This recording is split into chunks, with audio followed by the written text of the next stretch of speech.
السلام علیکم ورحمۃ اللہ وبرکاتہ نحمده ونصلی علی رسولہ الکریم اما بعد فاعوذ باللہ من الشیطان الرجیم بسم اللہ الرحمن الرحیم رب اشرح لی صدری ویسر لی امری واحلل عقدۃ من لسانی یفقهوا قولی الحمد للہ المتفرد بکمال الذات وجمیل الصفات المنزہ عن مشابہۃ المخلوقات احاط علما بجمیع الکائنات ووسع سمعہ جمیع الاصوات الحمد للہ الذی لا خیر الا منہ ولا فضل الا من لدنہ۔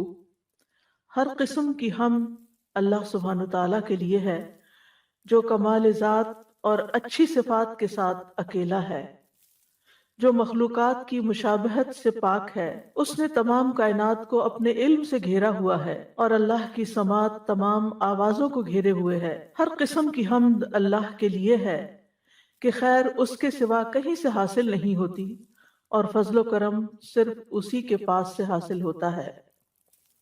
اللہم صلی علی محمد وعلی آل محمد کما صلیت علی ابراہیم وعلی آل ابراہیم انک حمید مجید۔ اللہم بارک علی محمد وعلی آل محمد کما بارکت علی ابراہیم وعلی آل ابراہیم انک حمید مجید۔ ہم دشمن سے حفاظت کی دعاؤں کے بارے میں پڑھ رہے تھے۔ آج اس سلسلے میں تیسری دعا ہم پڑھیں گے جو سورۃ الاعراف میں ہے۔ شعیب علیہ السلام کی دعا ہے یہ۔ اللہ ہی پر ہم نے توکل کیا ہے، اے ہمارے رب ہمارے اور ہماری قوم کے درمیان حق کے ساتھ فیصلہ کر دے، اور تو سب سے بہترین فیصلہ کرنے والا ہے۔ یہ شعیب علیہ السلام کی دعا ہے۔ ان کی قوم نے انہیں صرف جھٹلایا ہی نہیں تھا بلکہ نہایت بدتمیزی کے ساتھ ان سے مخاطب ہوئے اور نام سے مخاطب کرتے ہوئے کہا کہ تمہیں دو باتوں میں سے ایک کو اختیار کرنا ہوگا، یا تو ہماری ملت میں واپس آنا ہوگا، ہمارے دین پہ چلنا ہوگا، یا پھر ہم تمہیں اپنی بستی سے نکال دیں گے۔ اب تم سوچ لو کہ تم اپنے لیے کیا بات پسند کرتے ہو۔ شعیب علیہ السلام نے جواب دیا کہ ہمارے لیے یہ تو ممکن ہی نہیں کہ ہم تمہارے دین میں واپس آئیں، کیونکہ اگر ہم ایسا کریں تو اس کا مطلب ہے کہ ہم اللہ تعالیٰ پر جھوٹ باندھ رہے تھے۔ ہم اب تک تمہیں جو بتا رہے تھے وہ سب غلط تھا، اور اب ہم نے اس کو چھوڑ دیا اور تمہاری بات مان لی، تو یہ ممکن نہیں۔ جب انہوں نے دیکھا کہ اب اس کے سوا کوئی چارہ نہیں، سمجھانے کا اب کوئی موقع نہیں باقی رہا، تو انہوں نے پھر اللہ تعالیٰ سے دعا کی اور کہا کہ اے اللہ ہم نے تجھ پر ہی توکل کیا ہے، اور اب تو ہمارے اور ان کے درمیان فیصلہ کر دے۔ اللہ سبحانہ تعالیٰ نے ان کو ہلاک کرنے کے لیے ایک ایسی بارش بھیجی جس میں آگ کے شرارے تھے، اور اس کے ساتھ آسمان سے ایک چیخ بھی آئی، اور ان کے قدموں تلے زمین بھی ہلنے لگی، اور دیکھتے ہی دیکھتے وہ سب کے سب ہلاک ہو گئے۔ اور اللہ تعالیٰ نے اپنا فیصلہ کر دیا کہ حق پر کون ہے اور کس کو باقی رہنا ہے اور کس کو ہلاک ہونا ہے۔ یہاں بھی ہم دیکھتے ہیں کہ سب سے پہلے وہ اللہ سبحانہ تعالیٰ کی طرف رجوع کرتے ہیں۔ اللہ توکلنا، اللہ پر ہم نے بھروسہ کیا۔ ہمیں اپنی قوت پر، اپنی جماعت پر، اپنے افراد پر، اپنی طاقت پر بھروسہ نہیں بلکہ اللہ کی ذات پر ہے۔ اور اس میں بھی ہم دیکھتے ہیں کہ توکلنا نہیں کہا بلکہ کیا کہا؟ اللہ توکلنا، صرف اللہ پر ہم بھروسہ کر رہے ہیں۔ اور ربنا افتح بیننا و بین قومنا، فتح کا معنی ہے واضح فیصلہ، یعنی کھلا کھلا فیصلہ، جو بات کھل کے سامنے آ جائے۔ یعنی اے ہمارے رب تو ہماری مدد فرما کہ ہمارے حق پر ہونے اور ان کے باطل پر ہونے کو خوب واضح کر دے، یعنی لوگوں کو یہ بات پتہ چل جائے کہ کون سچا ہے، کون صحیح کام کرنے والا ہے۔ وَأَنْتَ خَيْرُ الْفَاتِحِينَ، اور تو فیصلہ کرنے والوں میں سب سے بہترین ہے، یعنی ایسا فیصلہ کرتا ہے جو سراسر انصاف پر مبنی ہے اور اس میں کسی قسم کا کوئی ظلم شامل نہیں۔ ابن کثیر کہتے ہیں کہ اس کا مطلب ہے کہ ہمارے اور ہماری قوم کے درمیان فیصلہ فرما دے اور ان کے خلاف ہماری مدد فرما۔ ان کا مطلب یہ تھا۔ ہم دیکھتے ہیں کہ نوح علیہ السلام نے بھی اسی سے ملتی جلتی دعا کی تھی کہ رب ان ابنی من اہلی و ان وعدک الحق و انت احکم الحاکمین، اے میرے رب بے شک میرا بیٹا میرے گھر والوں میں سے، اور بے شک تیرا وعدہ سچا ہے اور تو فیصلہ کرنے والوں میں سب سے بہترین فیصلہ کرنے والا ہے۔ یعنی اللہ سبحانہ تعالیٰ جو فیصلہ کر دیتا ہے، پھر اس کے بعد اس کو کوئی چیلنج نہیں کر سکتا، اسی کا فیصلہ اصل فیصلہ ہے۔ تو یہاں اللہ سبحانہ تعالیٰ اس سے یعنی فتح سے اللہ سبحانہ تعالیٰ کا ایک نام بھی ہے فتاح۔ فتاح کا ایک تو یہی معنی ہے فیصلہ کرنے والا، جیسے سورۃ سبا میں آتا ہے قُلْ يَجْمَعُ بَيْنَنَا رَبُّنَا ثُمَّ يَفْتَحُ بَيْنَنَا بِالْحَقِّ وَهُوَ الْفَتَّاحُ الْعَلِيمُ، کہہ دیجئے کہ ہمارا رب ہمیں جمع کرے گا، پھر وہ ہمارے درمیان حق کے ساتھ فیصلہ کرے گا، اور وہ زبردست فیصلہ کرنے والا، خوب جاننے والا ہے۔ فتاح کا ایک اور معنی بھی ہے، اور وہ ہے کھولنے والا، یعنی اپنے بندوں کے لیے خیر و برکت کا دروازہ کھولنے والا۔ یعنی جیسے کہ آتا ہے ما یفتح اللہ للناس من رحمت فلا ممسک لها، اللہ جو رحمت لوگوں کے لیے کھول دے تو اسے کوئی بند کرنے والا نہیں ہے۔ تو مطلب یہ ہے کہ سارا معاملہ اکیلے اللہ ہی کے ہاتھ میں ہے، جو اپنے بندوں کے لیے رحمت اور برکت اور رزق کے بند دروازے کھولتا ہے۔ انسان کو جو بھی خیر ملتی ہے وہ اللہ سبحانہ تعالیٰ ہی کی طرف سے اس کے پاس آتی ہے، خیر کے خزانے اللہ ہی کے ہاتھ میں ہیں۔ تو اس دعا سے بھی یہ بات پتہ چلتی ہے کہ اگر دین کے معاملے میں آپ کو شدید مخالفت کا سامنا کرنا پڑے اور حالات بہت تنگ ہو جائیں اور دشمن آپ پر حملہ آور ہونے کو دوڑ رہے ہوں، تو ایسی صورت میں پھر اللہ ہی کا سہارا اصل سہارا ہے، اور اسی سے دعا کرنی چاہیے، اور یہ دعا بہترین دعا ہے۔ اور پھر اسی طرح جہاں حق اور باطل کے درمیان فیصلہ نہ ہو رہا ہو کہ کیا سچ ہے اور کیا نہیں، تو اس موقع پر بھی یہ دعا کرنا مشروع ہے کہ فیصلہ پھر اللہ پہ چھوڑ دیا جائے۔ اور یہ بات تو ہم سب جانتے ہیں کہ مشکلات اور مصائب اللہ تعالیٰ ہی دور کرتا ہے، یعنی وہی ہے جو مشکل وقت کو آسانی میں بدلتا ہے۔ بعض اوقات ہم دیکھتے ہیں کہ ہماری دعا قبول نہیں ہوتی، ہم مشکل میں ہوتے ہیں اور ہم دعا کرتے رہتے ہیں لیکن وہ قبول نہیں ہوتی۔ تو پہلے تو ہمیں یہ بات یاد رکھنی چاہیے کہ قبول ہو چکی ہوتی ہے، لیکن اس کی وہ شکل نہیں ہوتی جو ہمیں پسند ہوتی یا جس شکل میں ہم چاہتے ہیں۔ ایک تو یہ ہے کہ وہ جو ہم مانگ رہے ہیں وہ چیز ہمیں فوراً ویسی کی ویسی مل جائے۔ اگر دعا کو آپ مال سے تشبیہ دیں سمجھنے کے لیے، مثال کہ اگر کوئی شخص آپ سے کہے کہ اگر تم اس وقت کوئی فائدہ اٹھانا چاہتے ہو تو میں تمہیں اتنا مال دے دیتا ہوں۔ دوسری آپشن یہ ہے کہ مال تو نہیں دیتا، لیکن اگر تم پر کوئی مصیبت آئی تو اس مصیبت میں جو بھی خرچ کرنا ہوگا وہ سارا میرے ذمہ، جیسے آپ انشورنس کراتے ہیں تو اس میں بعض اوقات آپ ایک تھوڑے سے پیسے آپ نے دیے ہوتے ہیں، لیکن جو نقصان ہوتا ہے وہ بہت بڑا ہوتا ہے، اور پھر وہ اس سے کمپنسیٹ ہو جاتا ہے۔ تو بعض دعائیں جو ہیں وہ اس شکل میں تو پوری نہیں ہوتی جس میں ہم مانگ رہے ہوتے ہیں، لیکن اس کے بدلے میں کوئی آنے والی بہت بڑی مصیبت ٹل جاتی ہے جس کا ہمیں علم نہیں ہوتا، اللہ کو پتا ہوتا ہے، اور اللہ سبحانہ تعالیٰ اس کو ہم سے دور کر دیتا ہے۔ اگر آپ کو کوئی چوائس دے کہ یا تو یہ جو تم مانگ رہے ہو یہ لے لو، یا پھر اس مصیبت سے بچ جاؤ، کیا لیں گے؟ مصیبت سے بچنا۔ کہ ہو سکتا ہے ایک شخص گھر مانگ رہا ہو، گھر نہیں اس کو مل رہا، لیکن کوئی آنے والی مصیبت ٹل گئی کہ اس کی اولاد پہ یا اس کی اپنی جان پہ کوئی آنے والی تھی، کوئی بہت بڑا حادثہ تھا، کوئی بہت بڑی آفت تھی، تو آپ دعا اس چیز کے لیے مانگ رہے تھے، اللہ سبحانہ تعالیٰ نے وہ آپ کی اس ایک اور چیز کے لیے قبول کر لی جو اللہ کی نگاہوں میں آپ کے لیے زیادہ فائدہ مند تھی، کیونکہ اگر آپ کو گھر مل بھی جاتا تو کیا ہوتا؟ مصیبت آ جاتی اور وہ گھر تو پڑے کا پڑا رہ جاتا، وہ تو خالی ہو جاتا۔ تیسرا یہ ہے کہ آپ کو کہا جائے کہ آج آپ یہ پیسے رکھ دیں اور کچھ سال کے بعد آپ اس کو million and trillions of time زیادہ کر کے لے لیں، تو آپ کیا چاہیں گے؟ کہ صبر ہی کر لیتے ہیں، تو کچھ سال بعد اتنا زیادہ مل جائے گا۔ تو آخرت میں انسان کو جو ملے گا تو انسان کہے گا کاش دنیا میں ایک دعا بھی قبول نہ ہوتی، لیکن چونکہ ہمیں وہ غیب سے تعلق رکھتا ہے نا، تو ہمیں وہ چیزیں نظر نہیں آتی، اس لیے ہم جلد بازی کر لیتے ہیں، اس لیے ہم تنگ پڑ جاتے ہیں اور ہم سوچتے ہیں کہ ہماری بات نہیں سنی جا رہی، اور ہم مانگ رہے ہیں ہم کب سے یہ دعا کر رہے ہیں، دعا ہی نہیں سنی جا رہی، نہیں سنی جا چکی ہے، لیکن وہ دعا کسی اور شکل میں کام کر رہی ہے جو اس سے بھی زیادہ فائدہ مند ہے۔ تو دعا چھوڑنی نہیں چاہیے، کیونکہ کچھ لوگ جلد بازی میں پھر دعا کرنا ہی چھوڑ دیتے ہیں، تو چھوڑنی نہیں چاہیے۔ اور بعض لوگوں کی آہیں اللہ تعالیٰ کو اتنی پسند ہوتی ہیں کہ وہ ان کے ذریعے اپنے بندوں کو اپنے قریب کرتا رہتا ہے، قریب و مجیب۔ بندہ سسکیاں لیتا ہے، روتا ہے، اپنے رب کے سامنے سر جھکاتا ہے، اور اللہ سبحانہ وتعالیٰ ہر سسکی پہ جواب دے رہا ہوتا ہے کہ میں نے سن لیا، میں نے سن لیا، بس تھوڑا سا صبر اور. یعنی ہر چیز میں صبر کی ضرورت ہے، کیونکہ اصل کامیابی صبر کے ساتھ ہی ہوتی ہے. لیکن ہمارا یہ یقین ہونا چاہیے کہ اللہ سبحانہ وتعالیٰ اس بات پر پوری طرح قادر ہے کہ وہ بندے کو خیر پہنچائے اور اس سے شر دور کر دے، اور اللہ کے سوا کوئی مددگار بھی نہیں ہے.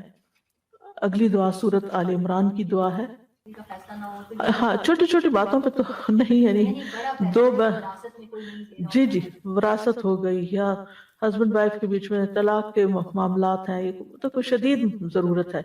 لیکن چھوٹی سی آرگیومنٹ ہوئی دو بندوں کے بیچ میں اور اس طرح کی آیتیں پڑھنی شروع کر دی، وہ ٹھیک نہیں ہے. یعنی اگر آپ کی رائے سے کسی نے اختلاف کر دیا تو آپ ایسی بات کرنے لگے، نہیں، سنگین معاملہ. آپ دیکھیں کہ شعیب علیہ السلام نے یہ دعا کب مانگی؟ جب بالکل اس کے بعد کوئی صورت ہی نہیں تھی اب مزید اصلاح کی. انہوں نے کہا کہ ہم تمہیں بستی سے نکال دیں گے یا تمہیں ہماری ملت میں واپس آنا ہو. تو اب ملت میں کیسے واپس جائیں؟ اور اگر وہ بستی سے ہی نکال دیتے ہیں تو کہاں جائیں؟ تو بہتر یہ ہے کہ پھر اللہ سے دعا کرتے ہیں، اللہ سے مدد مانگتے ہیں کہ وہ ہمارے میں بہترین فیصلہ کر دے. اگر ہمارا یہاں سے نکلنا ہی فائدے کا ہے تو پھر اللہ تعالیٰ جو فیصلہ کرے گا ہمیں قبول. پھر فرمایا حسبنا اللہ و نعم الوکیل، یعنی اگر دشمن کا ڈر ہو، خوف ہو، پریشانی ہو کہ کوئی نقصان دے گا تو اس موقع پر ہمیں اللہ ہی کافی ہے اور وہ بہترین کارساز ہے. اس دعا کا کانٹیکس یہ ہے کہ غزوہ احد کے بعد ابو سفیان نے بعض لوگوں کو معاوضہ دے کر مسلمانوں کے اندر یہ افواہ پھیلائی کہ مشرکین مکہ لڑائی کے لیے بھرپور تیاری کریں، تاکہ یہ سن کے مسلمانوں کے حوصلے پست ہو جائیں. لیکن مسلمان اس قسم کی افواہیں سن کر خوف زدہ ہونے کی بجائے اور بہادر ہو گئے اور انہوں نے اللہ پر بھروسہ کیا. ان کے اندر ایمانی قوت پیدا ہوئی.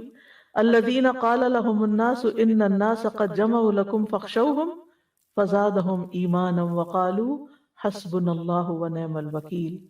وہ لوگ کہ لوگوں نے ان سے کہا کہ بے شک لوگوں نے تمہارے خلاف فوج جمع کر لی ہے سو ان سے ڈرو، تو اس بات نے انہیں ایمان میں اور زیادہ کر دیا اور انہوں نے کہا ہمیں اللہ ہی کافی ہے اور وہ بہت بہترین کارساز ہے.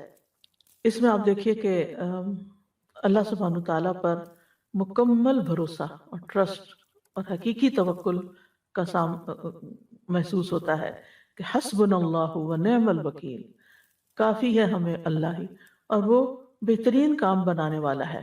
ابن عباس کہتے ہیں کہ یہ کلمہ حسبنا اللہ و نعم الوکیل اس کو ابراہیم علیہ السلام نے اس وقت کہا تھا جب انہیں آگ میں ڈالا گیا تھا، تو انہوں نے اللہ تعالیٰ کی مدد لی. اور یہی کلمہ محمد صلی اللہ علیہ وسلم نے اس وقت کہا تھا جب لوگوں نے مسلمانوں کو ڈرانے کے لیے کہا تھا کہ لوگوں نے تمہارے خلاف فوج جمع کر لی ہے، یعنی ابو سفیان وغیرہ نے. تو اس بات نے انہیں ایمان میں اور زیادہ کر دیا. حسبنا کا لفظ جو ہے حسبہ سے ہے، اس کا مطلب ہے کفایت کرنا، کافی ہونا، یعنی کافی ہے، انف ہے، اس کے بعد کسی اور کی ضرورت نہیں. یعنی اللہ سبحانہ تعالیٰ اپنی عظمت، قدرت، حکمت اور جلال کی بنا پر ہمارے لیے کافی ہے. اللہ تعالیٰ اپنی تدبیر اور قوت کے ساتھ مومن سے ہر خطرے کو ٹال دیتا ہے. جس چیز سے بھی مومن کو ڈر لگتا ہے، ہر دشمن کو دور کر دیتا ہے جو مومن کو نقصان پہنچانا چاہتا ہے. تو حفاظت کا بہترین کلمہ ہے یہ، جس میں اللہ تعالیٰ کی مدح بھی ہے. آج صبح میں غور کر رہی تھی دعاؤں پر کہ ہر دعا کے اندر یا اللہ تعالیٰ کی تعریف ہے، اللہ تعالیٰ کے نام ہیں جن کا واسطہ دیا گیا ہے، اور یا کہیں اپنی غلطی کا اعتراف ہے. اسی طرح یعنی اللہ سبحانہ تعالیٰ کے اسماء کا ذکر ہے، کہیں اللہ کی توحید کا ذکر ہے، کہیں اللہ تعالیٰ کی ربوبیت کا ذکر ہے، کہیں اللہ تعالیٰ کی کچھ اور صفات کا ذکر ہے. حقیقت یہ ہے کہ اللہ سبحانہ تعالیٰ ہی ہمارا ضامن ہے ہر معاملے میں، جس میں ہم اللہ تعالیٰ کے حوالے اپنا کام کر دیتے ہیں. وہی کفیل ہوتا ہے، وہی نگران ہوتا ہے. قرآن مجید میں آتا ہے اللہ خالق کل شیء وہو علی کل شیء وکیل. اللہ ہر چیز کو پیدا کرنے والا ہے اور وہ ہر چیز پر نگہبان ہے، ہر چیز کی حفاظت بھی وہی کر رہا ہے. زمین پہ جتنے بھی جاندار ہیں سب کی پیشانی کے بال اس کے قبضے میں ہیں، یعنی سب اس کے کنٹرول میں ہیں۔ اللہ تعالیٰ کی کفایت دو طرح کی ہے، ایک کفایت عام ہے اور ایک کفایت خاص ہے۔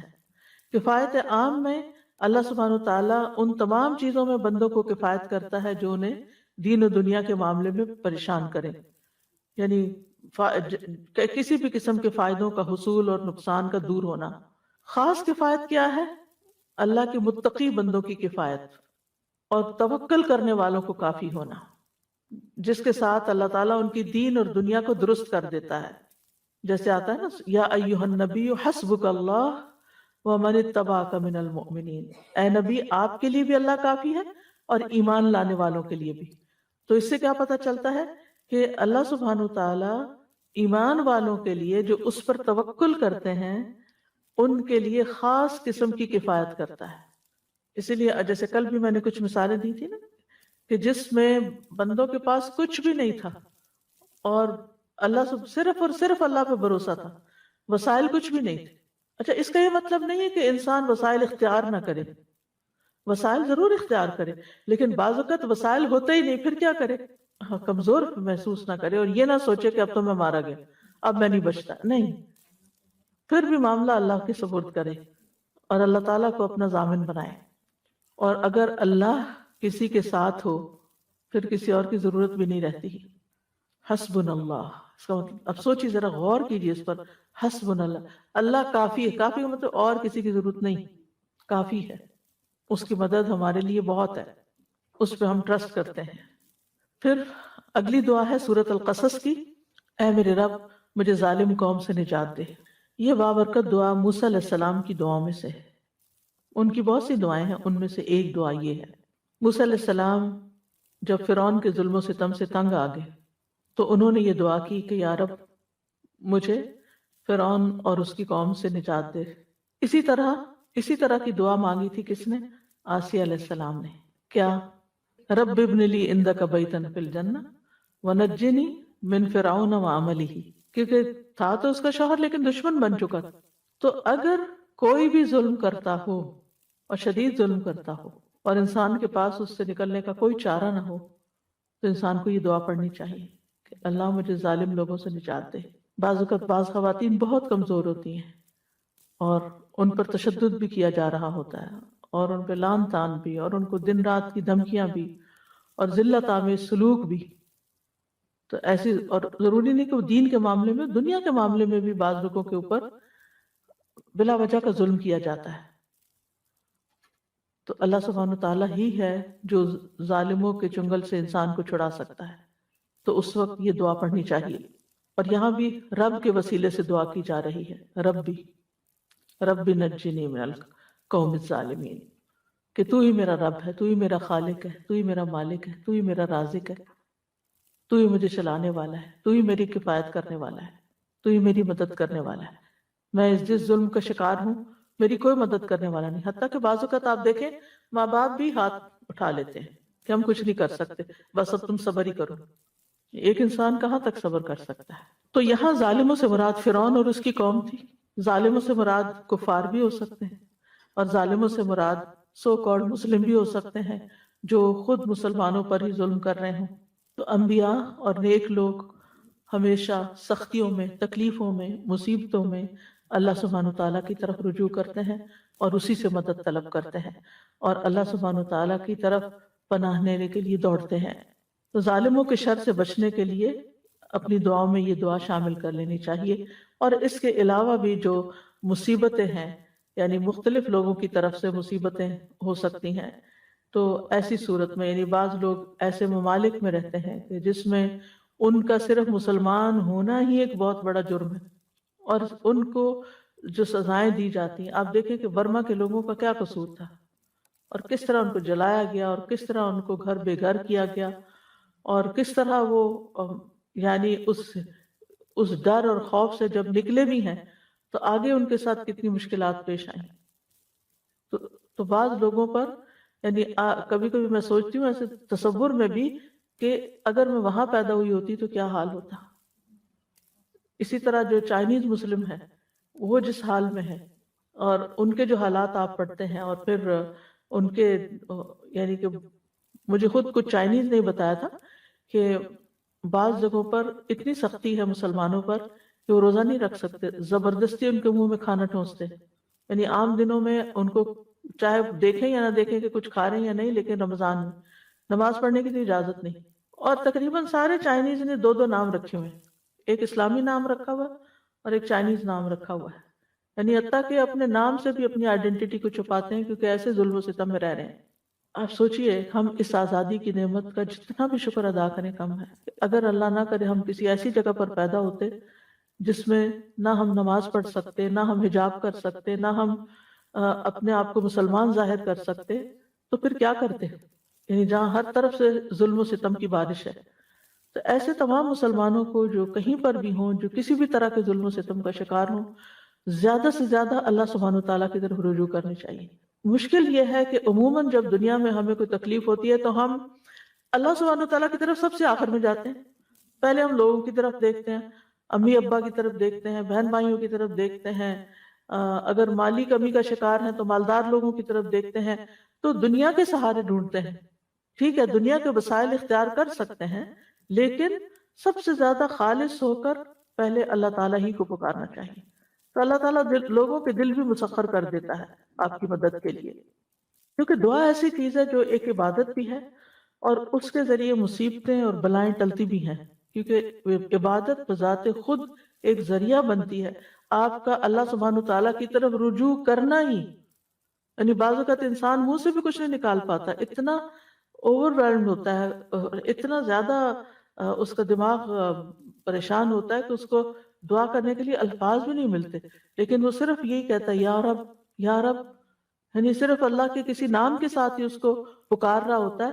تو یہ پکارنا بھی اللہ کو بڑا بھا جاتا ہے کہ اس مشکل میں یہ بندہ یہ جانتا ہے اور اس بات کا اعتماد رکھتا ہے کہ میرا کوئی رب ہے اور وہ میری مدد کر سکتا ہے اور وہ میری اس مشکل کو آسان کر سکتا ہے. تو چھوٹی تکلیف ہو یا بڑی تکلیف ہو، ذاتی زندگی میں ہو یا اجتماعی زندگی میں ہو، لا ملجا ولا منجا منک الا الیک. سہارا تو اللہ ہی کی ذات ہے، الٹیمیٹ سہارا وہی ہے. ہر حال میں اس بات کو سمجھ لینا چاہیے، صرف یہ دشمنوں کے شر سے بچنے کے لیے نہیں، ہر حال. اور پھر آپ دیکھیے کہ کچھ دشمن ظاہر ہوتے ہیں، کچھ چھپے ہوئے ہوتے ہیں، کچھ تو سامنے آ کے وار کر رہے ہوتے ہیں، اور کچھ چھپ کے اور ایسے طریقوں سے آپ کے خلاف سازشیں کر رہے ہوتے ہیں کہ خود آپ کو بھی نہیں پتا ہوتا. تو ایسے میں بچانے والا تو صرف پھر اللہ ہی ہے. وہ جانتا ہے کہ کون ہمارے لیے کتنا مخلص ہے اور کون ہمارے لیے مشکلات کھڑی کرنے والا ہے. نیکسٹ دعا ہے سورۃ العنکبوت کی. اے میرے رب، ان لوگوں کے مقابلے پر میری مدد فرما جو فساد کرنے والے ہیں. فسادی یعنی کچھ تو ظالم ہوتے ہیں اور کچھ فسادی ہوتے ہیں. وہ آپ کے خلاف کوئی نہ کوئی ایسی چال چلے رکھتے ہیں کہ جس سے آپ چین میں نہیں بیٹھتے، چین سے نہیں بیٹھ سکتے. کبھی کسی کو آپ کے خلاف بھڑکا دیں گے، کبھی کسی کو آپ کے خلاف بدگمان کر دیں گے، کبھی کہیں سے کوئی مسئلہ کھڑا کر دیں گے. تو انسان سوچتا ہے کہ اب کرے تو کرے کیا. پھر سہارا تو اللہ ہی ہے، رجوع تو اللہ ہی کی طرف کرنا ہے، اس لیے اسی سے مدد مانگنی ہے. کچھ یاد ہے یہ دعا کس نے مانگی تھی؟ یہ کس کی دعا ہے؟ لوط علیہ السلام کی دعا ہے. لوط علیہ السلام کی قوم کی سرکشی اور ان کی مخالفت جو تھی وہ حد سے بڑھ گئی اور وہ ڈھٹائی کے ساتھ اپنی بے حیائی کے اوپر مصر رہے. تو لوط علیہ ایک وقت آیا کہ لوط علیہ السلام پھر ان کے ہدایت پر آنے کی طرف سے مایوس ہو گئے. اب یہ سیدھے ہونے والے نہیں ہیں. تو انہوں نے پھر اس وقت اللہ سبحانہ وتعالیٰ سے دعا کی کہ جس طریقے سے تو مناسب سمجھے میری مدد کر. رب انصرنی علی القوم المفسدین. یہ فسادی لوگ جو ہیں، یہ بگڑے ہوئے لوگ جو ہیں، ان سے مجھے مدد، ان کے خلاف میری مدد کر اور ان سے مجھے نجات دے. تو اللہ سبحانہ وتعالیٰ نے ان کی دعا قبول کر لی اور ان کی قوم کو ہلاک کرنے کے لیے فرشتے بھیجے. یاد رکھیے کہ جتنے بھی پیغمبروں نے اپنی قوم کے خلاف دعائیں کی ہیں، یہ اس وقت کی ہیں جب انہیں یہ یقین ہو گیا کہ اب یہ ایمان نہیں لائیں گے. یعنی یہ نہیں کہ انہوں نے دعوت دی اور وہ نہیں مانے تو کہا اللہ ان کو برباد کر. ایسا نہیں ہوا، کسی پیغمبر نے ایسا نہیں کیا.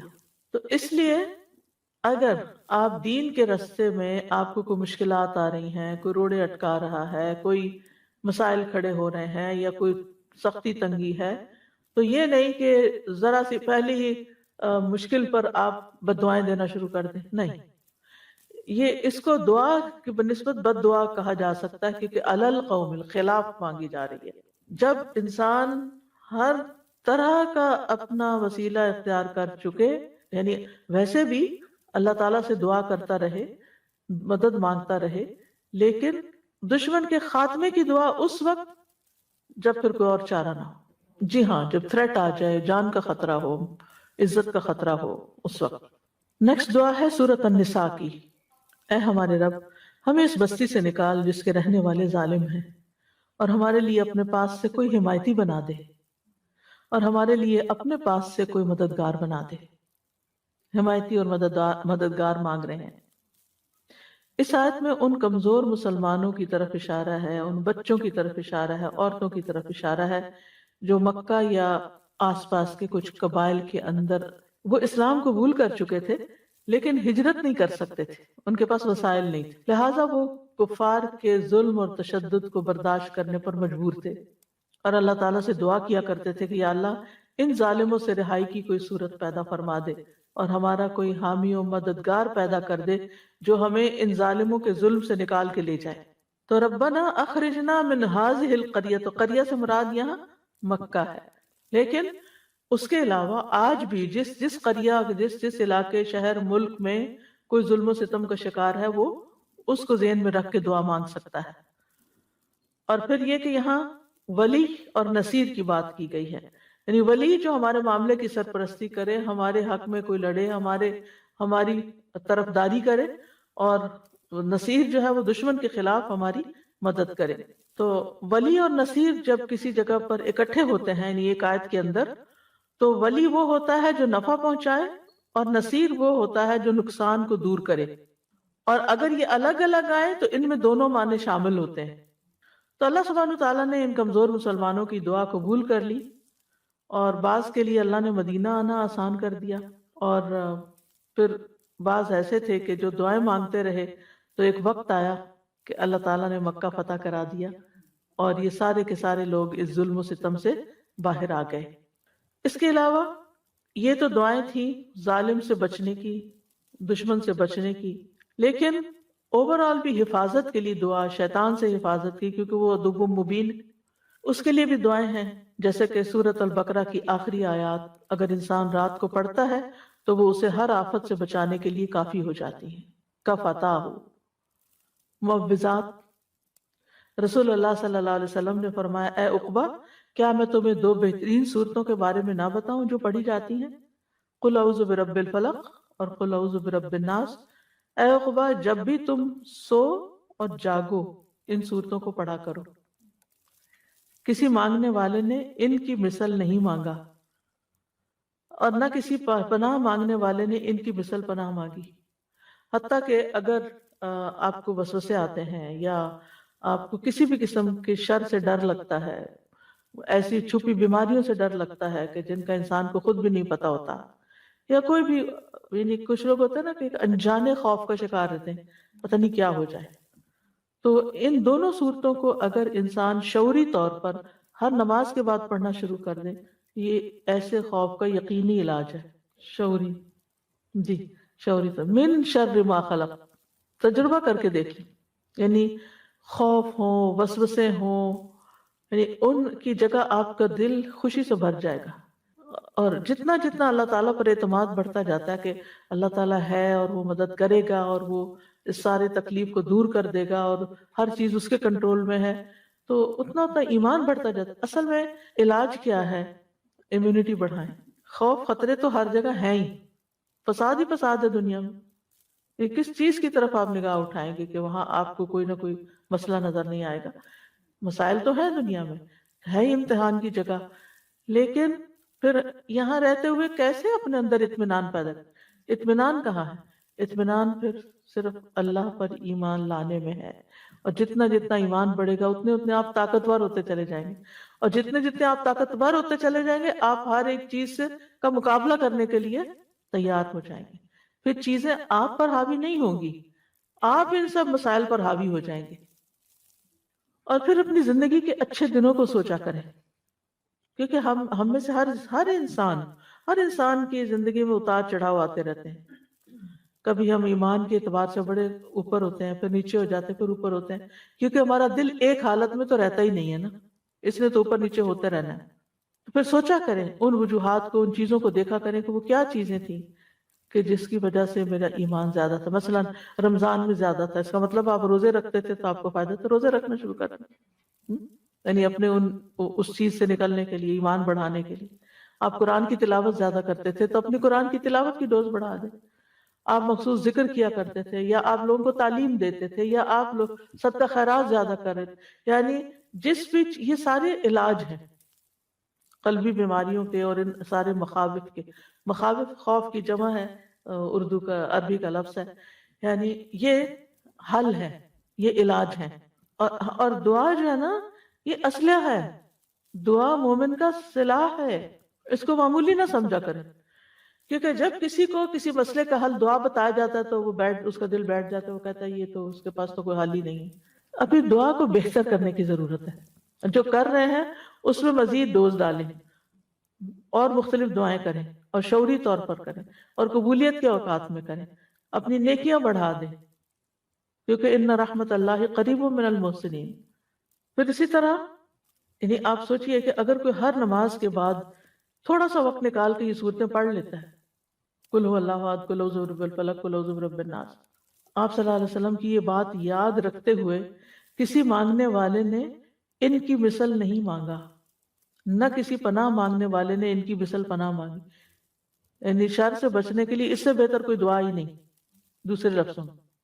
کیونکہ انسان جب مخلوق کے شر سے ڈرتا ہے تو پھر مخلوق کے رب یعنی رب الناس کی ہی پناہ لیتا ہے، اور وہی ان سے بچا سکتا ہے۔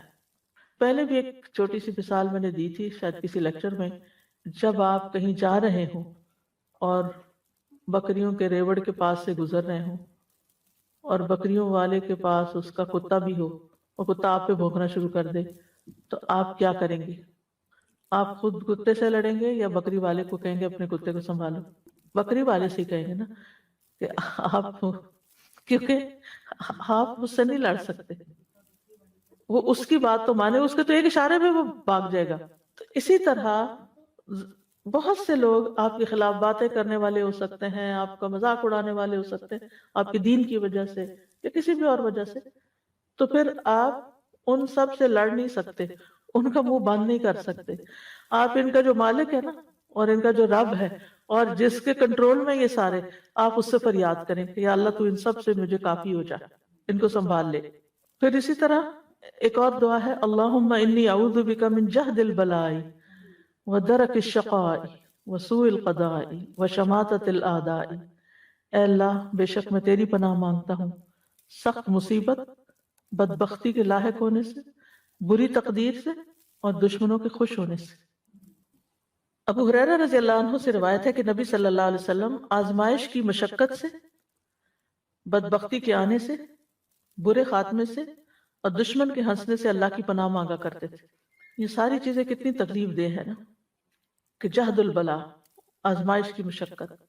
ایک اور قول ہے کہ اس سے مراد شدت، یعنی آزمائش کی شدت، کہ امتحان ہے اور شدید امتحان ہے۔ ایک بیماری ہوتی ہے، ہلکی بیماری ہوتی ہے، اور ایک ہوتی ہے سخت تکلیف دے کہ انسان کو کسی پل چین نہیں ہوتا، چاہے جسمانی ہو چاہے قلبی ہو۔ پھر اسی طرح درک الشقاء، بدبختی، بد نصیبی، چاہے دنیا کی ہو یا آخرت کی، دونوں طرح۔ اسی طرح سوء القضاء، اس میں مال، اولاد، اہل و عیال، خاتمہ، قیامت کا دن سب شامل ہے۔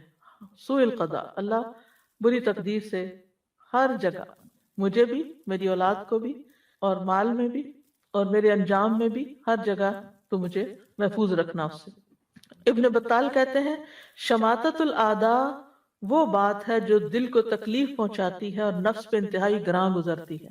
یعنی آپ نے دیکھا ہوگا کہ بعض لوگ ایک چھوٹی سی بات کرتے ہیں آپ کو، وہ آپ کے دل میں اتنی چبھ جاتی ہے کہ آپ سارا دن اس کو نکال نہیں پاتے، حالانکہ جس وقت وہ کر رہا ہوتا ہے اس وقت وہ کوئی بڑی بات نہیں ہوتی، وہ کر کے چلا جاتا ہے، لیکن آپ سوچتے ہی رہ جاتے ہیں، اسی کو ہی سوچے چلے جاتے ہیں۔ پوائزنس ہوتی ہے، جیسے کوئی کانٹا چبھ جاتا ہے نا، کچھ کانٹے ہوتے ہیں آپ چبھتے ہیں نکال دیتے ہیں، بات ختم، اور کچھ کانٹے تو نکل جاتے ہیں لیکن اس کے بعد جو اس جگہ کا حال ہوتا ہے وہ خارش کئی دن تک چلتی ہے۔ پھر ایک اور دعا ہے، اللہم انی اعوذ بک من غلبۃ الدین وغلبۃ العدو وشماتۃ الاعداء۔ ان سب دعاؤں کو اس لیے اختیار کیا گیا کہ اس میں دشمنوں کا لفظ آ رہا ہے، ٹھیک ہے۔ اے اللہ میں تیری پناہ چاہتا ہوں قرض کے غلبے سے، دشمن کے غلبے سے، اور میری مصیبت پر دشمنوں کے خوش ہونے سے۔ یہ دعا بھی نبی صلی اللہ علیہ وسلم کی دعاؤں میں شامل تھی اور اکثر اس کو پڑھا کرتے تھے۔ اس میں آپ دیکھیے غلبۃ العدو اور شماتۃ الاعداء، دشمن کے غالب آنے سے اور بہت سارے دشمنوں کے ہنسنے خوش ہونے سے۔ پھر اعوذ بکلمات اللہ التامات من شر ما خلق، میں اللہ کے تمام کلمات کے ساتھ پناہ لیتا ہوں ہر اس چیز کے شر سے جو اس نے پیدا کی۔ خولہ بنت حکیم کہتی ہیں میں نے رسول اللہ صلی اللہ علیہ وسلم کو فرماتے ہوئے سنا، جو کسی جگہ پڑاؤ کرے یعنی کسی جگہ ٹھہرے اور یہ دعا پڑھے تو اسے کوئی چیز نقصان نہیں دے گی حتیٰ کہ وہ وہاں سے کوچ کر جائے۔ آج کل سمر ہے، آپ لوگ پارک وغیرہ جاتے ہوں گے، یا یہ کہ یعنی ونٹر کے مقابلے میں انسان کی موومنٹ زیادہ ہوتی ہے، کبھی آؤٹ آف سٹی جا رہا ہے، کبھی کسی کے گھر جا رہا ہے، کبھی باہر سیر کے لیے جا رہا ہے، یا اس کے علاوہ بھی جیسے آپ اپنے کسی کام سے ہاسپٹل جاتے ہیں، ہاسپٹل میں بعض لوگ علاج کیا کرواتے ہیں، کچھ اور جراثیم کیچ کر کے آ جاتے ہیں اور وہ پہلی بیماری سے بھی بڑے ہو جاتے ہیں۔ یا اسی طرح آپ بینک جاتے ہیں یا کہیں بھی جاتے ہیں تو اگر آپ انٹر ہوتے ہی دعا پڑھ لیں تو انشاءاللہ وہاں کے ہر شر سے محفوظ رہیں گے۔ اور پھر آپ دیکھیے کہ کلمات اللہ کا کیا معنی ہے، اعوذ بکلمات اللہ، اس میں اللہ کے اسماء اور اللہ کی نازل کردہ ساری کتابوں کے کلمات، اللہ کا کلام ہے، جیسے قرآن اللہ کا کلام ہے۔ تو اسی طرح سورۃ الفلق اور سورۃ الناس وہ بھی بیچ میں آ جاتی ہیں۔ تو انسان اللہ سبحانہ وتعالیٰ کے سارے کلمات کے ذریعے اللہ تعالیٰ یعنی کو اس کا وسیلہ پکڑتا ہے نا، ان کا اللہ ہی کی پناہ لیتا ہے ہر مخلوق کے شر سے بچنے کے لیے۔ اور مخلوق میں آپ دیکھیے کہ چاہے انسان ہو، چاہے حیوان ہو، چاہے جنات ہو، سب شامل ہیں۔ اب انسان جیسے ایک دوسرے کو نقصان پہنچاتے ہیں ظلم کر کے، ایک دوسرے پہ سرکشی کر کے، قتل کر کے، مار پٹائی کر کے، گالی گلوچ دے کے، اور اس کے علاوہ جو بھی کوئی شر ہوتا ہے کسی کا، غلط باتیں آپ کے ذہن میں ڈال کے، یہ بھی مخلوق کا شر، یہ بھی انسانوں کا شر ہے۔ اور اس وقت آپ دیکھیں کہ معاشرے کے اندر وقت کے ساتھ ساتھ حتیٰ کہ ہمارا جو سیل فون ہے اس کے اندر بھی بہت سارا شر ہے۔ آپ اپنے بچے کو کام کرنے کے لیے لیپ ٹاپ لے کے دیتے ہیں، اس کے اندر بھی بہت سا شر ہے۔ کس چیز کو ہاتھ لگائیں کہ وہاں آپ کو شر نہ ملے۔ حتیٰ کہ آپ فروٹ خریدتے ہیں تو اس کے اوپر ایسے اسپرے کیے ہوئے ہوتے ہیں کہ وہ پتہ نہیں کس طریقے سے نقصان دیتے ہیں۔ پانی جو پینے کے لیے پیتے ہیں آپ، اس کے اندر پتہ نہیں کیا کچھ شامل ہو چکا ہے۔ یعنی کون سی چیز ہے ایسی کہ جس سے آپ سمجھے کہ ہم محفوظ ہیں۔ وقت کے ساتھ ساتھ جہاں زندگی بہت آرٹیفیشل ہو گئی ہے، وہاں ہر چیز کے اندر بعض اوقات بڑی خوبصورت پیکنگ ہوتی ہے، خوبصورت اس کے اوپر ریپرز لگے ہوئے ہوتے ہیں، لیکن وہی چیز پی کے آپ بیمار ہو جاتے ہیں اور وہی چیز کھا کے آپ مصیبت کا شکار ہو جاتے ہیں۔ وہی کھانا سب کھا رہے ہوتے ہیں لیکن ان کو اتنی تکلیف نہیں ہوتی جتنی آپ کو ہو جاتی ہے۔ تو آپ کو نہیں پتا چلتا کہ اس کے اندر کون سی ایسی چیز ہے جو مجھے سوٹ نہیں کرتی، میں اس سے الرجک ہوں یا میرے لیے وہ شر ہے۔ تو اگر آپ شام کے وقت ہر روز یہ دعا پڑھ لیتے ہیں ریگولرلی تو بہت اچھا ہے، لیکن اس کے علاوہ کہیں بھی جاتے ہوئے، ایون گروسری سٹور جاتے ہیں، آپ مال جاتے ہیں، کہیں جاتے ہیں، جا کے اس کو پڑھ کے اللہ تعالیٰ کی پناہ میں اپنے آپ کو دیں کہ یا اللہ ہم تو جانتے بھی نہیں۔ اسی طرح موت کا وقت، پھر موت کے بعد قبر کے اندر بھی کیسا شر ہے، عذاب قبر ہے، اور اس کے علاوہ کیڑے مکوڑے۔ کل میں وہ دیکھ رہی تھی زمین کے کیڑوں کے بارے میں کہ کس قسم کے ہیں۔ آپ یقین کریں کہ اگر آپ دیکھ لینا ان کو تو وحشت کے مارے نیند نہ آئے۔ تو جب انسان قبر میں چلا جاتا ہے تو پتہ نہیں کس قسم کی مخلوق انسان کو آ چمٹتی، اور وہاں سے تو بھاگ نہیں سکتے، وہاں تو جانا ہی جانا ہے۔ تو ان چیزوں کو بھی ذہن میں رکھا کریں جب ایسی دعائیں مانگیں۔ من شر ما خلق، وقت کے ساتھ ساتھ ایسی چیزیں سامنے آ رہی ہیں جو کبھی ہمارے تصور میں بھی نہیں تھی نا. پہلے ہم دیکھ آنکھوں سے اوجھل تھی، وہ ہم سے غیب میں تھی، لیکن اب وہ چیزیں سامنے آ گئی ہیں تو اتنی دہشت بھی پھر بڑھتی چلی جاتی ہے. لیکن ہم اس کو اپنے ساتھ ریلیٹ نہیں کرتے. ہم کہتے ہیں ہاں یہ کسی نے کسی جنگل میں ویڈیو بنائی ہے اور یہ وہاں ہے، یہ کیڑا مکوڑا یا سانپ یا کچھ. ہمیں نہیں پتا کہ کہاں کیا ہے. نمرود جیسے مغرور بادشاہ کو ایک مچھر نے ہلاک کر دیا تھا. تو آپ کو نہیں پتا کہ کون سی چیز. آپ دیکھیے کہ کینسر کیا چیز ہے، یعنی ایک سیل کا بگاڑ اور وہ اتنا ملٹی پلائی ہونا شروع ہو جاتا ہے غلط طریقے سے کہ انسان کی جان لے لیتا ہے. You never know. اور کچھ چیزیں تو ہم دیکھ لیتے ہیں، یہ دیکھ لیں گے، لیکن زیادہ تر تو شر ہماری آنکھوں سے چھپا ہوا ہے، ہمیں تو پتہ بھی نہیں ہے کہ آگے کیا کیا پیش آنے والا ہے. تو پناہ تو اللہ کے پاس. اس لیے ان دعاؤں میں کوتاہی نہیں کرنی چاہیے. جیسے یہ دعائیں ایپ ہے نا، تو اس میں بہت زیادہ دعائیں شامل ہو گئی ہیں، تو پھر انسان گھبراتا ہے کہ اتنی تو میں نہیں روز پڑھ سکتا. تو روز پڑھنے کی چیز نہیں ہے، آپ شروع کر لیں اور جتنی آسانی سے ایک نماز کے بعد پڑھ سکیں، فجر کے بعد پڑھ لیں، ظہر اثر، جو آپ کا ذرا سا فری ٹائم ہو، اور پھر وہیں سے چھوڑ دیں، پھر اگلے دن پھر وہیں سے شروع کر لیں، کرتے کرتے کرتے ہر چیز. بس کوشش یہ کریں کہ ذرا سمجھ کے اور شعور کے ساتھ ان کو ادا کریں. جی ہاں بالکل. ہاں آپ کو کچھ لوگ ہوتے ہیں کہ جن سے آپ کو ملنا بھی ضروری ہوتا ہے، قریبی رشتہ داروں میں ہوتے ہیں، لیکن وہ جب ملتے ہیں کوئی نہ کوئی ہرٹفل بات کرتے ہیں، وہ کوئی نہ کوئی ایسی بات ضرور کریں گے کہ جس سے آپ کے اندر تکلیف شروع ہو جاتی ہے.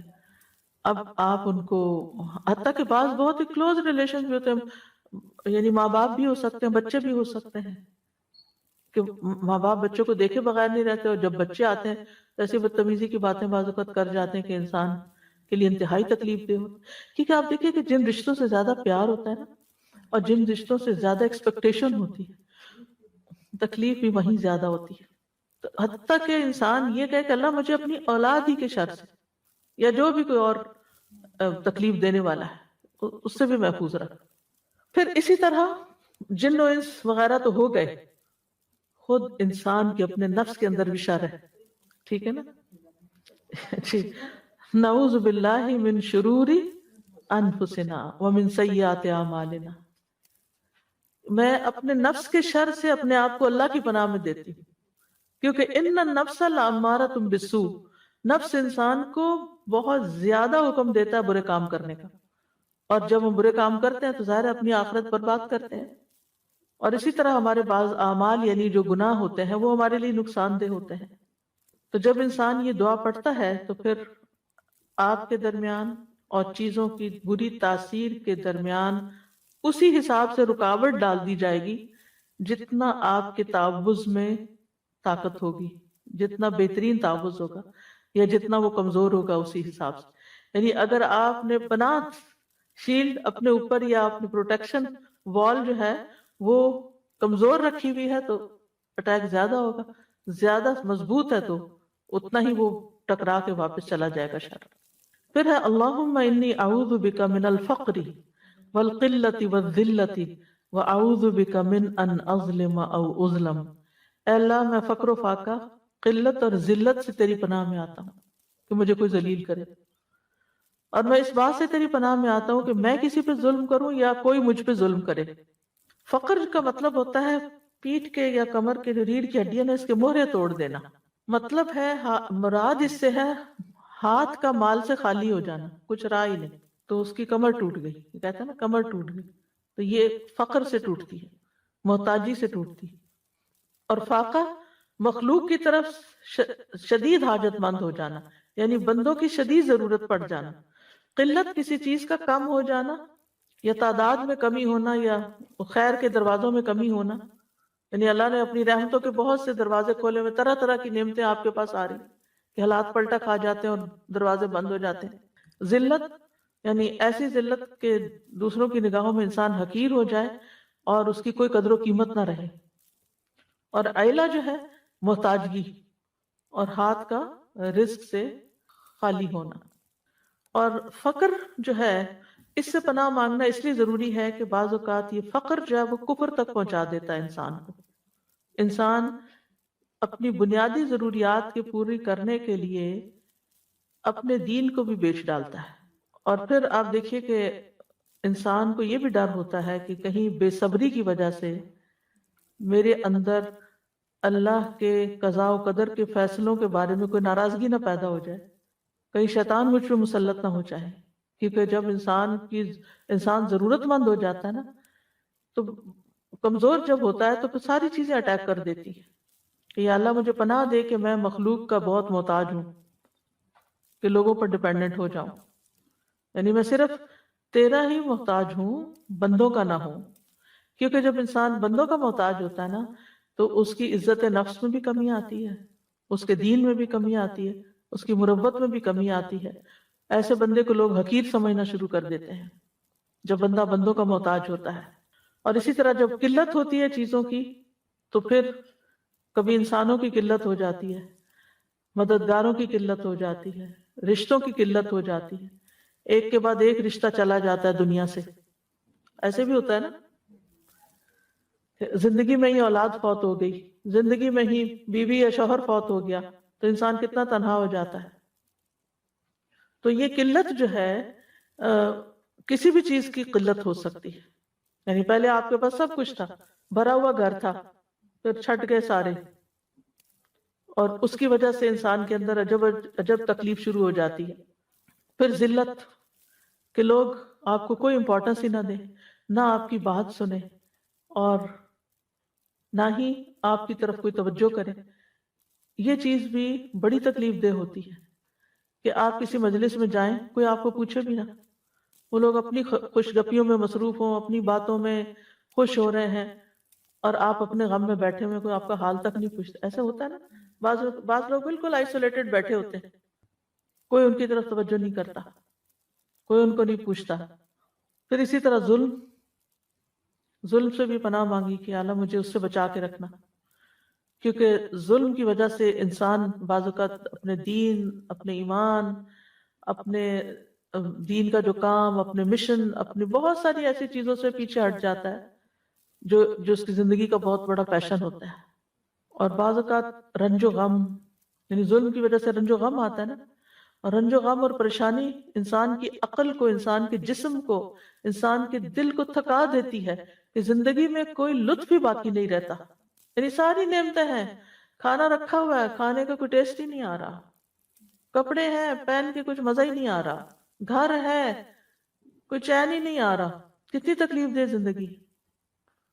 تو ایسے میں انسان اللہ سبحانہ وتعالیٰ سے حفاظت کی دعا مانگتا رہے تاکہ یہ ربنا آتنا فی الدنیا حسنہ وفی الآخرۃ حسنہ، دنیا بھی اچھی ہو، آخرت بھی اچھی۔ تو جب اللہ تعالیٰ کی پناہ میں آتا ہے انسان، تو اللہ تعالیٰ ابراہیم علیہ السلام کو آگ سے نکال سکتا ہے، جو ایک نون واقعہ ہے ہسٹوریکل، اور نوح علیہ السلام کو اس طرح نجات دے سکتا ہے، اور باقی پیغمبروں کو بھی انوکھے واقعات ہیں ایک سے ایک۔ ہم تو سن کے عادی ہو گئے نا، تو ہم کہتے ہیں ہاں ہمیں پتہ ہے، لیکن اگر ہم ان کے اوپر غور کریں کہ ہوا کیسے۔ پھر دعا ہے اللہم انی اعوذ بک من یوم السوء ومن لیلۃ السوء ومن ساعۃ السوء ومن صاحب السوء ومن جار السوء فی دار المقامہ۔ اے اللہ بے شک میں تیری پناہ مانگتا ہوں برے دن سے، بری رات سے، برے وقت سے، برے ساتھی سے، گھر میں مقیم برے ہمسائے سے، یعنی جو ساتھ رہتا ہے اور وہ ہمارے لیے تکلیف دہ ہے۔ تو نبی صلی اللہ علیہ وسلم یہ دعا مانگا کرتے تھے۔ برے دن سے مراد وہ دن جس میں انسان پر کوئی مصیبت نازل ہو، کوئی اس کا نقصان ہو جائے، کوئی آزمائش آ جائے، اور بری رات جس میں یہ سب کچھ رات کے وقت ہو، اور بری گھڑی یعنی وہ وقت بعض اوقات اچانک کوئی مصیبت آ جاتی ہے، آن کی آن میں، لمحوں میں۔ اب پچھلے دنوں جو ایک طوفان سا آیا تھا، اچانک آیا اور گیا، تھوڑی دیر میں ختم بھی ہو گیا، لیکن کئی دن تک لوگوں کے نیٹ ڈاؤن رہے اور بجلی چلی گئی اور کیا مشکلات نہیں کھڑی ہو گئی۔ تو وہ بری گھڑی کے انسان کے سوچ میں بھی نہ، اور وہ کہاں سے آفت آئی اور کہاں چلی گئی۔ پھر ہے اللہم انت عضدی و نصیری بک احول و بک اصول و بک اقاتل۔ اے اللہ تو ہی میرا دست بازو ہے، میرا مددگار ہے، تیری مدد سے میں چلتا پھرتا ہوں، تیری مدد سے حملہ کرتا ہوں، اور تیرے بھروسے پر میں ان سے لڑتا ہوں۔ یہ خاص طور پر جنگ کے موقع پر نبی صلی اللہ علیہ وسلم پڑھتے تھے۔ حضرت انس کہتے ہیں کہ رسول اللہ صلی اللہ علیہ وسلم جب غزوے کے لیے تشریف لے جاتے تو یوں دعا فرماتے، یعنی یہی دعا پڑھتے، عضدی کا مطلب ہے میرا مددگار، میرا معاون، اور بکا کا مطلب ہے صرف تیری ذات کے ساتھ، احول یعنی میں حول یعنی طاقت پکڑتا ہوں یا ایک حال سے دوسرے حال کی طرف منتقل ہوتا ہوں، اور اصول تیری دی ہوئی قوت سے میں لڑتا ہوں، دشمن پہ حملہ کرتا ہوں۔ ایک اور دعا ہے اللہم بک احاول و بک اصاول و بک اقاتل، اے اللہ میں تیری ہی دی ہوئی قوت کے ساتھ ہیلا کرتا ہوں، تیری ہی دی ہوئی طاقت کے ساتھ حملہ کرتا ہوں، اور تیری مدد سے میں لڑائی کرتا ہوں۔ صہیب رضی اللہ عنہ کہتے ہیں کہ غزوہ حنین کے موقع پر نماز فجر کے بعد رسول اللہ صلی اللہ علیہ وسلم کے ہونٹ ہلتے رہتے تھے، اس سے پہلے کبھی آپ نے ایسا نہیں کیا تھا، یعنی فجر کے بعد مسلسل کچھ پڑھ رہے تھے۔ ہم نے کہا اللہ کے رسول، ہم نے آپ کو وہ کرتے دیکھا ہے جو پہلے نہیں دیکھا، آپ ہونٹوں کو کیوں ہلا رہے ہیں؟ آپ نے فرمایا پہلی امتوں میں ایک پیغمبر تھے، انہیں اپنی امت کی تعداد پر اطمینان اور خوشی ہوئی تو انہوں نے کہہ دیا یہ لوگ کبھی شکست نہیں کھا سکتے، تو اللہ نے ان کی طرف وحی بھیجی کہ اپنی امت کے لیے 3 میں سے کسی ایک بات کو اختیار کر لیں، یا تو ہم ان پر کسی دشمن کو مسلط کر دیں جو ان کا خون بہائے، یا بھوک کو مسلط کر دیں، یا موت بھیج دی جائے، کیونکہ اللہ تعالیٰ کو ان کی یہ بات پسند نہیں آئی کہ کیونکہ کوئی بھی فخر کا جملہ ہو یا کچھ، تو آپ کو معلوم ہے نا کہ اس غزوہ حنین کے موقع پر بھی کیا ہوا تھا کہ مسلمانوں کے دل میں یہ بات آ گئی تھی کہ آج ہمارا لشکر تعداد میں بہت زیادہ ہے، اس لیے کوئی ہمیں شکست نہیں دے سکتا۔ یاد رکھیے ہمارے پاس ہر طرح کے بھی وسائل ہو نا، تو یہ نہ سوچیں اب مجھے کسی کی ضرورت نہیں ہے، اب میں سیلف سفیشینٹ ہوں، انڈیپینڈنٹ ہوں، نہیں، you never know کہ آپ پر کہاں سے مصیبت آ جائے۔ اللہ تعالیٰ کو فخر اور غرور پسند نہیں ہے، انسان اپنے آپ کو کسی بھی لحاظ سے بڑی چیز سمجھے، جو کچھ بھی ہو وہ سب اللہ کا دیا ہوا ہے، اور آپ کو بھی اللہ کے اذن سے ہی فائدہ پہنچ سکتا ہے، ورنہ نہیں۔ چیزیں ہوتی ہیں فائدہ نہیں دیتی۔ تو انہوں نے اپنی قوم سے مشورہ کیا، وہ کہنے لگے دشمن کے تسلط کی ہم نہیں طاقت رکھتے، بھوک پر ہم صبر نہیں کر سکتے، تو ہم پہ موت مسلط کر دی جائے، تو ان پہ موت مسلط کر دی گئی۔ 3 دن کے اندر 70,000 آدمی مارے گئے۔ رسول اللہ صلی اللہ علیہ وسلم نے فرمایا اس لیے میں تمہاری کثرت دیکھ کے یہ دعا کر رہا ہوں، اللہم بکا احاول و بکا اساول و بکا اقاتل، یہ لوگ نہیں، تیری وجہ سے، تیرے ساتھ، تیری مدد سے، تیری قوت سے میں ہیلا کرتا ہوں، حملہ کرتا ہوں اور لڑائی کرتا ہوں۔ پھر ہے اللہم انا نجعلک فی نحورہم ونعوذ بک من شرورہم، اے اللہ ہم تجھے ان کے بالمقابل کرتے ہیں اور ان کے شر سے تیری پناہ طلب کرتے ہیں۔ نبی صلی اللہ علیہ وسلم کو جب کسی قوم سے خوف ہوتا تو آپ یہ دعا پڑھا کرتے تھے، اللہم اے اللہ انا نجعلک، ہم آپ کو رکھتے ہیں فی نحورہم، ان کے نحر اس جگہ کو کہتے ہیں حلق کو، سینے کو، سینہ کہہ رہے، اور ہم تیری مدد کے ساتھ ان کے شر سے پناہ چاہتے ہیں۔ یعنی ذبح کرنے کا جو مقام ہوتا ہے نا، نحر کرنا، وہ جو اونٹ کو کبھی آپ نے نحر ہوتے ہوئے دیکھا ہو، تو اس جگہ ہی جو ہلکا گڑھا سا ہوتا ہے نا، اس کے پاس وہ اندر مارتے ہیں۔ تو مطلب یہ ہے کہ اے اللہ تو ہمارے اور دشمن کے درمیان میں حائل ہو جا، یعنی ہم اس کا مقابلہ نہیں کر سکتے، ہم تجھے سامنے رکھتے ہیں، تو اس کو پکڑ اور ہمیں تو بچا لے، یعنی آپ ہمارے لیے ڈھال بن جائیں اس کے مقابلے میں۔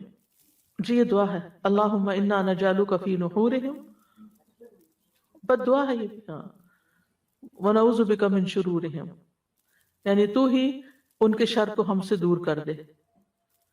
پھر اسی طرح ایک اور دعا ہے اللہم متعنی بسمعی وبصری واجعلہم الوارث منی وانصرنی علی من ظلمنی وخذ منہ بثأری، اے اللہ تو مجھے میرے کانوں اور آنکھوں سے فائدہ اٹھانے کا موقع دے، اور تا زندگی ان کو سلامت رکھ، جب تک میں زندہ ہوں میری آنکھیں کان سلامت رہیں، اور مجھ پر ظلم کرنے والے کے خلاف میری مدد فرما اور اس سے میرا انتقام لے، یعنی جو مجھ پہ ظلم کرتا ہے تو خود اس کو پکڑ لے۔ صحابہ کی کثیر تعداد نے اس دعا کو روایت کیا ہے، اس سے پتہ چلتا ہے کہ یہ بہت کامن دعا تھی، جس میں انسان اپنے جسم ہی کے اعضاء کی سلامتی کے لیے اللہ تعالیٰ سے دعا کرتا ہے کہ ان کو ساری بیماریوں سے محفوظ رکھ اور ان چیزوں سے اپنی رضا کا کام لے، یعنی میرے کان اور آنکھیں تیری پسند کے کام کریں، اور پھر اگر کوئی مجھ پہ ظلم کرے تو اس کے خلاف تو میرے لیے کافی ہو جا، تو میری مدد فرما۔ اور تو ہی اس سے میرا بدلہ لے لے، یعنی میں خود اس قابل نہیں ہوں، کیونکہ بہت دفعہ انسان کمزور ہوتا ہے نا تو انتقام نہیں لے سکتا، معاف کر دے تو الگ بات ہے، لیکن یہاں دشمنوں کی بات ہو رہی جو پیچھے اس کی ایکسپلینیشن ہو چکی ہے کہ دشمن کون ہے۔ ایک اور دعا ہے اللہم اکفنیہم بما شئت، اے اللہ جس طرح تو چاہے مجھے ان کے مقابلے کے لیے کافی ہو جا، یعنی میں دشمن کا مقابلہ نہیں کر سکتا، مجھے نہیں پتا کہ کیا کرنا چاہیے، آپ جانتے ہیں، جیسے آپ چاہیں آپ ان کے مقابلے میں میری مدد کریں۔ وہ ایک کہانی آپ نے پڑھی ہوگی کہ وہ بچہ جسے بادشاہ نے جادوگر کے پاس جادو سیکھنے کے لیے بھیجا تھا، تو اللہ نے اسے اپنی پہچان دے دی، اور بادشاہ کو جب پتا چلا تو اس نے کہا کہ اس کو فلاں پہاڑ کی چوٹی پہ لے جاؤ، اور اگر یہ دین چھوڑ دے، یہ جس کو اس نے اختیار کیا تو اسے چھوڑ دینا ورنہ وہاں سے گرا دینا۔ انہوں نے کیا کیا، وہ گرایا لیکن اسے کچھ بھی نہیں ہوا۔ تو اس بچے نے کیا پڑھا تھا کہ اس پہاڑ سے گرانے کے باوجود اس کو کوئی چوٹ نہیں آئی۔ اللہم اکفنیہم بما شئت، اللہ ہی میرے پیچھے پڑ گئے، میں تو اکیلا ہوں، میں تو ان کا مقابلہ نہیں کر سکتا، آپ جس طرح چاہیں ان کے مقابلے میں مجھے کافی ہو جائے۔ حسبنا اللہ ونعم الوکیل کی ایک اور شکل ہے۔ اور پھر کیا ہوا، پہاڑ پہ زلزلہ آیا اور سارے گر گئے، اور لڑکا چلتا ہوا واپس آ گیا۔ تو بادشاہ نے لڑکے سے پوچھا تیرے ساتھیوں کو کیا ہوا، تو لڑکے نے کہا اللہ مجھے ان سے کافی ہو گیا۔ پھر اس نے بادشاہ نے کہا اس کو ایک چھوٹی سی کشتی میں بٹھا کے سمندر میں لے جاؤ، اگر دین چھوڑ دے تو اسے چھوڑ دینا، اگر انکار کرے تو سمندر میں پھینک دینا۔ اس نے پھر یہی دعا پڑھی۔ اب کیا ہوا، کشتی بادشاہ کے ساتھیوں سمیت الٹ گئی، سب غرق ہو گئے، وہ لڑکا پھر بچ کے بادشاہ کے پاس آ گیا۔ اس نے کہا یہ کیا ہوا، کہا مجھے ان کے مقابلے میں اللہ کافی ہو گیا۔ تو آپ سوچیں کہ جہاں پوری پوری فوجیں آپ کے خلاف جمع ہو جائیں، کتنے چند لفظ ہیں چھوٹے سے، اللہم اکفنیہم بما شئت۔ جی پھر رب اعنی ولا تعن علی وانصرنی ولا تنصر علی وامکر لی ولا تمکر علی واہدنی ویسر ہدای الی وانصرنی علی من بغی علی۔ دعا تو لمبی ہے لیکن اتنا حصہ جو ہے یہ خاص طور پر دشمن کے مقابلے کے لیے۔ اے میرے رب میری مدد فرما، میرے خلاف دوسروں کی مدد نہ کر، میرے حق میں تدبیر فرما، میرے خلاف تدبیر نہ فرما، مجھے ہدایت دے اور ہدایت کو میرے اوپر آسان کرے، اور جو مجھ پہ زیادتی کرے اس پر میری مدد فرما۔ اور پھر اے اللہ مجھے اپنا شکر گزار بنا، بہت ذکر کرنے والا بنا، اپنے سے ڈرنے والا بنا، اپنا فرما بردار بنا، اپنے سامنے عاجزی کرنے والا یا رجوع کرنے والا بنا۔ اے میرے رب میری توبہ قبول کر لے، میرے گناہوں کو دھو ڈال، میری دعائیں قبول کر لے، میری حجت کو ثابت کر دے، یعنی قبر میں جب منکر نکیر سوال کرے تو میں ثابت قدم رہوں۔ میرے دل کو ہدایت دے، میری زبان کو سیدھا کر دے، میرے دل کی میل کچیل دور کر دے۔ کتنی خوبصورت دعا ہے، اور یہ دعا نبی صلی اللہ علیہ وسلم اکثر پڑھا کرتے تھے، اور اس کے بارے میں آتے ہیں امام ابن تیمیہ بھی یہ دعا بہت پڑھا کرتے تھے، کیونکہ اس پوری دعا میں بہت کچھ شامل ہو گیا ہے۔ پھر اسی طرح اللہم رب السماوات السبع ورب العرش العظیم کن لی جارا من فلان بن فلان واحزابہ من خلائقک ان یفرط علی احد منہم او یطغى عز جارک وجل ثناؤک ولا الہ الا انت۔ اے اللہ 7 آسمانوں کے رب اور عرش عظیم کے رب، تو میرے لیے پناہ بن جا۔ یہ کتنی بڑی بات کی نا کہ 7 آسمانوں کے رب، عرش کے رب، اللہ کی بزرگی بیان ہو رہی۔ فلاں بن فلاں اور اس کے گروہ کے مقابلے میں جو تیری مخلوق میں سے ان میں سے کوئی مجھ پہ زیادتی کرے یا سرکشی کرے، ان کو اس بات سے روک دے۔ تیری پناہ بہت مضبوط ہے، تیری تعریف بڑی شان والی ہے، تیرے سوا کوئی معبود نہیں۔ اگر ظالم حکمران کا ڈر ہو تو اس وقت بھی انسان یہ دعا پڑھے۔ اور اسی طرح اللہ اکبر، اللہ اعز من خلقہ جمیعا، اللہ اعز مما اخاف واحذر، اعوذ باللہ الذی لا الہ الا هو الممسک السماوات السبع ان یقعن علی الارض الا باذنہ من شر عبدک فلان وجنودہ واتباعہ واشیاعہ من الجن والانس اللہم کن لی جارا من شرہم جل ثناؤک وعز جارک وتبارک اسمک ولا الہ غیرک۔ اللہ سب سے بڑا ہے، اللہ اپنی تمام مخلوق پر سب سے زیادہ غالب ہے۔